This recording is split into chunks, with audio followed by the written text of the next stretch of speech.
Conductor plus driving licence ரெண்டுமே இருந்தால் தான் வந்து பணி அப்படின்னு சொல்லிட்டு இப்போ நாங்கள் இருந்தப்போலாம் அப்படி இல்லை. இப்போ புதுசாக இந்த அரசாங்கம் 2 லைசன்ஸும் வேணும்னு சொல்லியிருக்கிறாங்க. இது வந்து முன்னமே தெரிஞ்சிருந்தால் பரவாயில்ல. திடீர்னு இப்போ இது வரைக்கும் இல்லை. 2014க்கு அப்புறம் ரெக்ரூட்மெண்ட்டே இல்லாமல் போயிடுச்சு. ஆனால் எடப்பாடியார் ஆட்சி காலத்தில் கிட்டத்தட்ட 9 மாதம் போக்குவரத்து கழக தொழிலாளர்கள் பணி செய்ய முடியாத ஒரு நிலை இருந்தது. அப்பொழுது கூட அண்ணன் எடப்பாடியார் அவர்கள் பக்கத்து மாநிலத்தில் கம்யூனிஸ்ட் கட்சி இருக்கக்கூடிய மாநிலம் கேரளாவாகட்டும், தெலுங்கானா, ஆந்திரா, கர்நாடகாவில் கூட 50% தான் சம்பளம் கொடுத்தார்கள், ஊதியம் கொடுத்தார்கள். ஆனால் அப்பொழுது நான் அமைச்சராக இருந்தேன். நான் எடப்பாடியார் இடத்துல போய் கேட்கும் பொழுது சம்பளம் கொடுப்பதற்கு சிரமமாக இருக்கிறது என்று சொன்ன பொழுது கூட அவர் சொன்னார், வேண்டாம், கொரோனா காலத்தில் தொழிலாளர்கள்லாம் ரொம்ப சிரமப்படுவாங்க, அதனால் அவங்களுக்கு முழு சம்பளம் கொடுக்க வேண்டும் என்று சொல்லி போக்குவரத்து கழக தொழிலாளர்கள் மற்ற தொழிலாளர்களும் சேர்ந்து தான் பணிக்கு செல்லாமலேயே 8 மாதம் முழு சம்பளம் கொடுத்த வரலாறை படைத்த முதலமைச்சர் எடப்பாடியார். இப்பொழுது இதை வந்து முன்னமே அறிவிச்சிருந்தால் லைசன்ஸ் எடுத்துருப்பாங்க பசங்க. அப்படிலாம் கிடையாது. திடீர்னு கூப்பிட்டு 2 லைசன்ஸ் வேணும்னு சொல்லி பார்த்தேன். நான் அறிவிப்பு பார்த்தேன். அது வந்து கீழ்மட்டத்தில் இருக்கக்கூடிய தொழிலாளர்கள் இல்லை 8வது இருந்தால் போதும், 10வது பாஸ் அப்படின்னு இருந்த சூழ்நிலையில் அம்மா இருந்தால் 8வது இருந்தாலே போதும்னு சொன்னாங்க.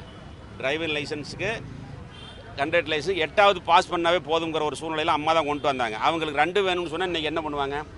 அதையெல்லாம் பரிசீலனை பண்ணணும் அரசாங்கம். அமைச்சர் அதெல்லாம் பார்த்து எடுங்க, வேணான்னு சொல்ல. ஏன்னா தொலைதூரம் போக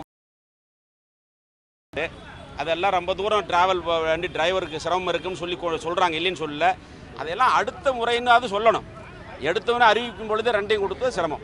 இல்லை, ரெக்ரூட்மெண்ட் ப்ராசஸ் ரொம்ப நாள் கழிச்சு இப்போ தான் ஸ்டார்ட் பண்ணுறாங்க. அப்போ இந்த போன்ற அறிவிப்பு பண்ணுறது எந்த அளவுக்கு? அவங்க தான் ப்ரைவேட்டில் பண்ணிட்டாங்களே, ஒப்பந்த தொழிலாளரை வச்சு. இந்த போக்குவரத்து கழகத்தில் நான் 5 ஆண்டுகள் அமைச்சராக இருந்தேன். போக்குவரத்து கழக தொழிலாளர் நான் இருந்த பொழுது இதே இன்றைய ஆளுங்கட்சியாக இருக்கக்கூடிய திராவிட முன்னேற்ற கழகம், CITU, INTUC எல்லாம் சேர்ந்து 4 முறை போராட்டம் அறிவித்தார்கள்.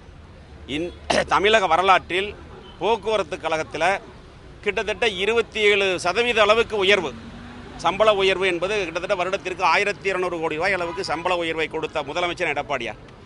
அப்படி இருந்தும் 8 நாள் ஸ்ட்ரைக் அறிவிச்சாங்க.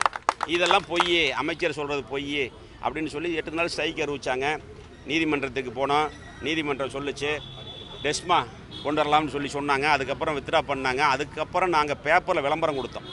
ஒரு டிரைவருக்கு எவ்வளவு, கண்ட்ரைக்டருக்கு எவ்வளவு, அதே போல் இன்ஜினியர்ஸ்க்கெல்லாம் எவ்வளோ, அந்த மாதிரி அட்மினில் இருக்கக்கூடியவங்களுக்கெல்லாம் எவ்வளோ உயர்வுங்கிறதெல்லாம் விளம்பரம் கொடுத்து அவங்க சம்பளம் கையில் வாங்கினதுக்கப்புறம் தான் அது என்னுடைய அருமை தெரிஞ்சுது. ஆனால் இன்றைக்கி 4 வருஷம் முடிஞ்சிருச்சு. போக்குவரத்து கழக தொழிலாளர்களுக்கும் பற்றி மற்ற அரசு ஊழியர்களுக்கும் பழைய பென்ஷன் திட்டம் கொண்டு வரணும்னு சொல்லி ஏமாற்றினாங்க.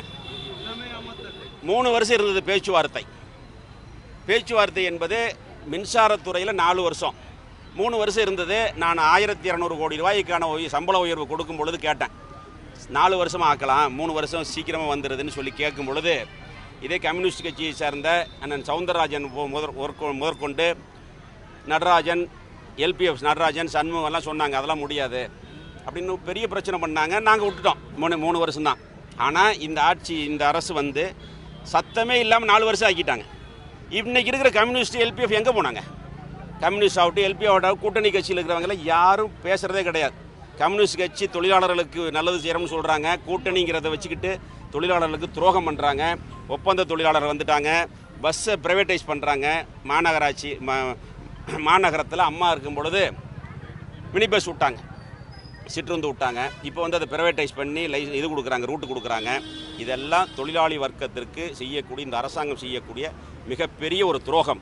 பிளே ஸ்டோர் மற்றும் ஆப் ஸ்டோரில் இருந்து பாலிமர் செயலியை QR கோடு மூலம் பதிவிறக்கம் செய்யுங்கள். செய்திகளை உடனுக்குடன் பெறுங்கள்.